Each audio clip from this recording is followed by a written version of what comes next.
Non, le démon n'est pas fatal. Jésus lui fait face au désert. Or Jésus, rempli de l'Esprit Saint, revient du Jourdain, et il était conduit par l'Esprit Saint dans le désert pendant 40 jours, afin d'y être tenté par le diable. Pour y être tenté par le diable. Matthieu 4, verset 1. Jésus épouse pleinement la condition humaine. L'homme est tenté toujours, et par l'appropriation des biens de la terre, et par l'annexion du pouvoir à son avantage, et par l'accaparement de Dieu, Jésus, refusant toute compromission avec le démon, face à ces trois tentations, nous montre la route à suivre. Il est d'ailleurs fort intéressant pour nous de voir comment Jésus réagit aux suggestions et tentations du démon.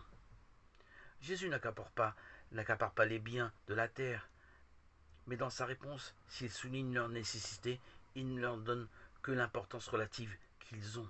Ce n'est pas de pain seul que vivra l'homme, mais de toute parole qui sort de la bouche de Dieu.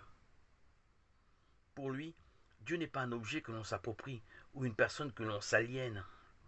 Dieu est un Père qui nous aime, mais il n'est pas au service de nos caprices. Non, Jésus ne se jettera pas du haut du temple, car aussi bien il est écrit « Tu ne tenteras pas le Seigneur ton Dieu ». Matthieu 4, verset 7. La griserie du pouvoir offerte par Satan, il la rejette. Il ne se compromettra pas avec Satan, comme tant d'hommes pour arriver. Non, il ne se prosternera pas devant lui.